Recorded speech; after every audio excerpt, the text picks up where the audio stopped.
Now, from the University of Okoboji, it's Okoboji Broadcast with Jeff Thee. Welcome to Okoboji Broadcast, everybody. I'm Jeff Thee. It is History Wednesday, so I'm once again here at the Dickinson County Museum.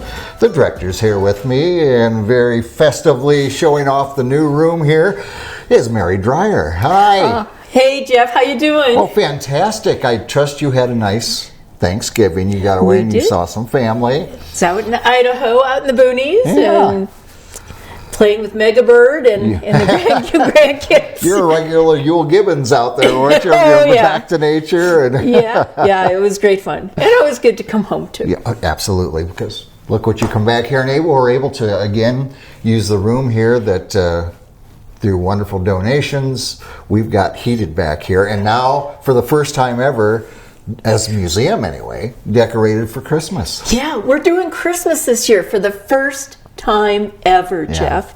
And it is just delightful to be able to celebrate the season here. In this space that is so historic and so... It hasn't been changed. Yeah. You know, this is the way it was when it was built in 1883. Yeah. And even, although it's warmer. There are no, I mean, looking at it, you wouldn't know it's any different. Right. Well, we've got a fire suppression system up in the ceiling, and we have our magic box that heats the space. Yes, exactly. But you can't tell that the insulation's in here. Yeah. You know, structurally there are no changes. The original ticket window's still here. It's just a perfect place to be for Christmas. Yeah. And I have to tell you, Jeff, before you came today, we had a special Way Back When Wednesday. And we invited folks to come and share a story of Christmas past, to bring an ornament for our tree, because we didn't even have a tree until Bob and Eileen Betcher donated this tree a few weeks ago. And we had no ornaments, no nothing. So we invited folks to bring ornaments. And as you can see, it's totally decorated now. Oh, it's got some beautiful decorations, and some that I can see have got a little age to them, which is appropriate. Very appropriate. And even the gifts underneath here, there's an old catcher's mitt and a baseball and ice skates. I mean, and a drum and a teddy bear. Yeah, perfect for. And it's a great way for us to kind of change up our displays of toys a little bit. We're bringing them out here for the season. And this morning we were so blessed. Barbara Falk came and played our historic organ. Right here to your side, yes. Yeah, that came from the Friends Church in Arnold's Park. And we know it left the church way before 1951. Oh, my. And the reason that we know that is that there was a fire there in 1951 that destroyed the building. And this was out of the building before that. Okay. And it was then in the possession of the Ward family and then the Schooneman family, and the Schoonemans donated it to us years and years and years ago. And to hear carols played on that, on the organ, and hear folks singing the carols in this old structure. Ushered in the season perfectly, oh my didn't gosh.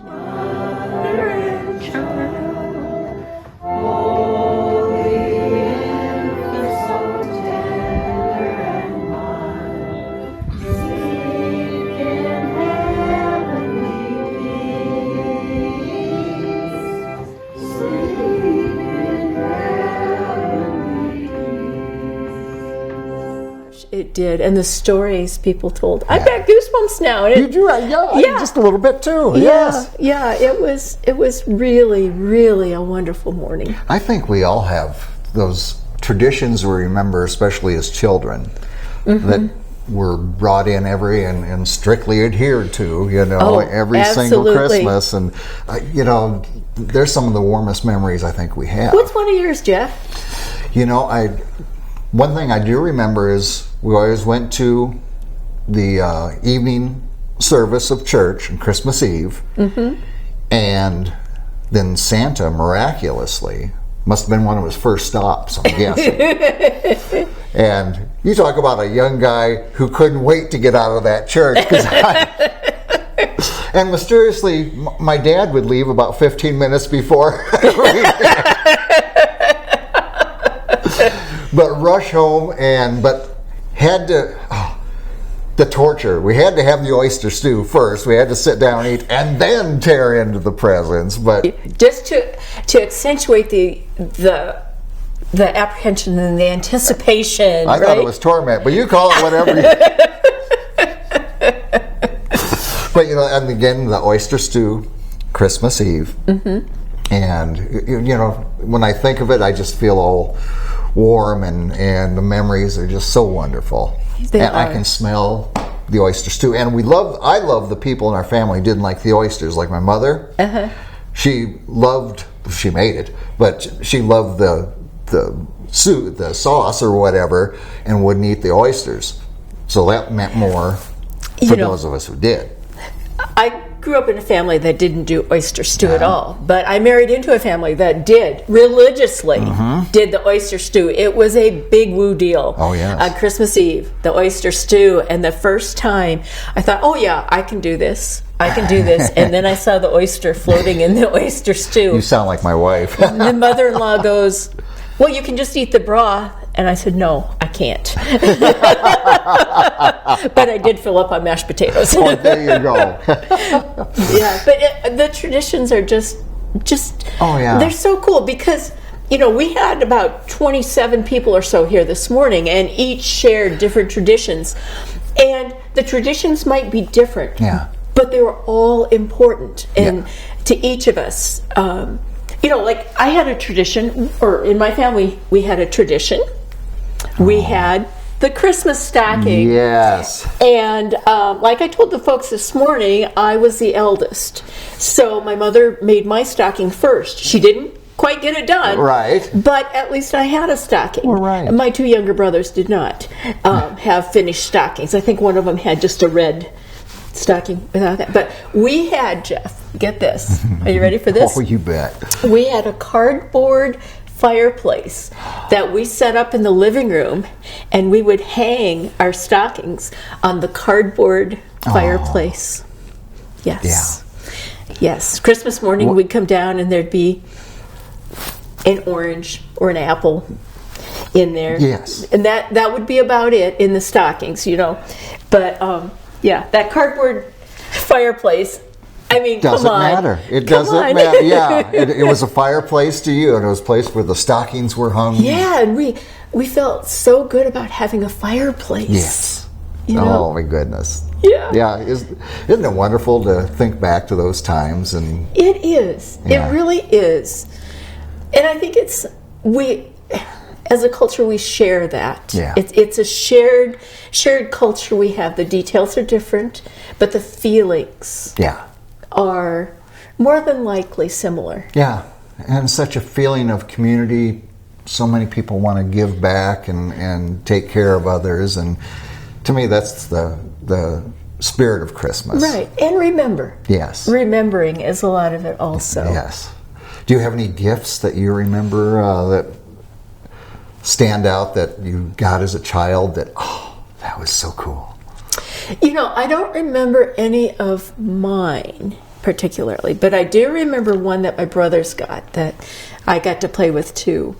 Again, we have the theme of cardboard here. Yeah. It was a giant submarine. At the time, I mean, when I was little, it was giant. Right, yeah. Submarine made out of cardboard that we could get inside. This cardboard, it was a glorified box, really. Yeah, but those sometimes some of the best gifts you got the box. This is great. I'm getting in the box. So much fun in that. I think one brother had a periscope, and so we could spy on people. Yeah,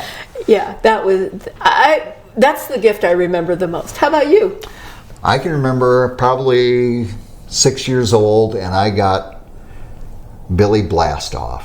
What was Billy Blastoff? It was a little plastic, Apollo was very big at that time. And we had just landed on the moon, maybe the second time or whatever, and so I was into the space program. And little Billy Blastoff was an astronaut, and his jetpack you put in AA batteries, and then you would sit him in a lunar rover, and the power would turn, and so he was moving that on the moon. And Hey, I thought you were going to go towards that you put baking soda and water in it, and he'd spew, and it would spew. that came later. Oh. When I discovered what those elements would do. Yes, but yeah, that's the very first memory of a gift I really wanted that I got, and Yeah. So if anybody has an extra Billy blast off, I can put my address at the bottom of this. And, Do you remember going to grandparents' houses or? oh yes. Yeah. What did you do there? You know, at my and it was at my aunt's house, and she and my grandmother were sisters, and my aunt had the bigger house. So that's, but they raised geese and ducks. So every Christmas was goose or duck, and loved the dark meat and all the sweet potatoes, and then you'd get to the pie afterwards, and well, I can smell it. It's here in this room. Yeah. Yeah. How about you? Yeah. We went to my grandma Bess's house or apartment on Christmas Eve, and she always had sloppy joes. And she had water in these glasses. They were clear glasses, and they had rainbow-colored rings around them. If I ever see one of those in an antique shop, I'm going to get one of those glasses. And my other grandma made her lemon dessert, frozen lemon dessert. I don't remember too much else, other foods that were there, but we would have to eat first. And at my grandma's, you had to be pretty prim and proper, so we had to mind our manners and all that. And then we got to open the gifts from Grandma. And one thing I remember, that my aunt never had children of her own, but we nephews and nieces were kind of and we always got, she was an Avon shopper. I had more soap on a rope. And as I got older, the little, the blue glass that had the cologne in it, the fancy Avon cologne, and yes. I had to have smelled pretty good at that age. According to me, anyway, yeah. Oh, so, Jeff. Wonderful memories. Yeah. Were you ever involved in church Christmas programs? Oh, sure. And that was when we went to Christmas Eve. That's okay. Another quick story. Okay, when I was 3, it was the very first one I did. You wouldn't believe it now listening to me, but I was an extremely shy, introverted kid. I'm just laughing, Jeff.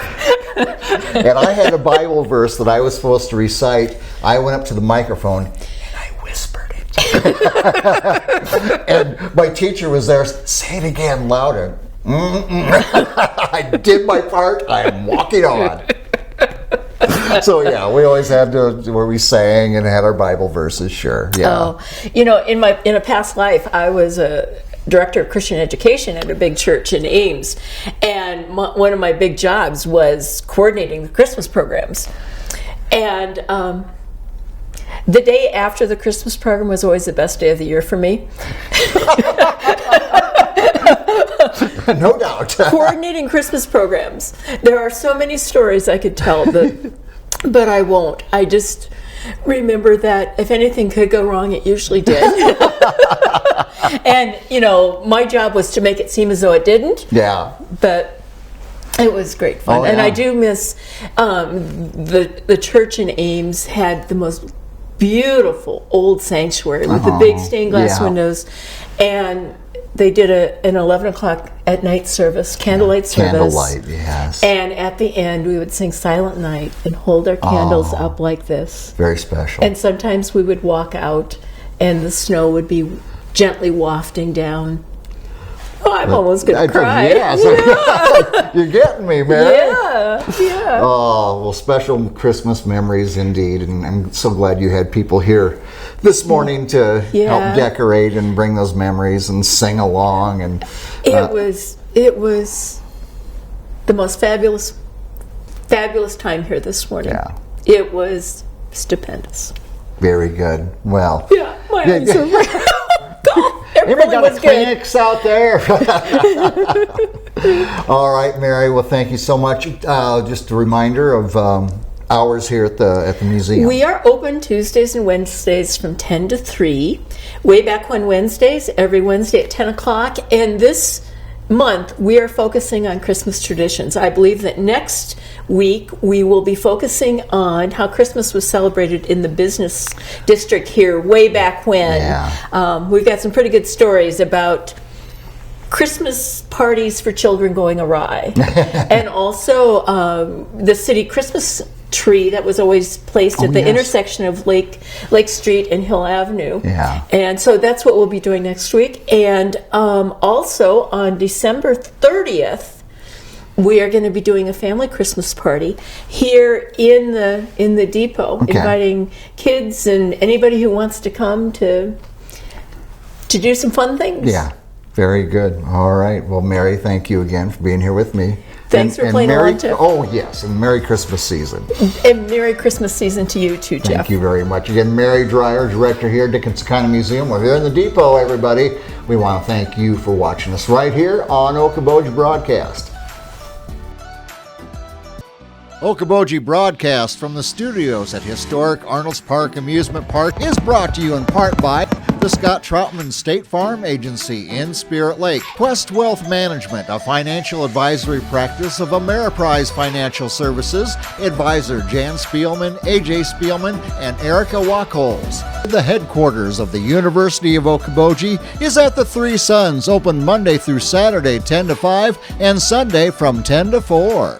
Bank Midwest, dream big, plan wisely, live well.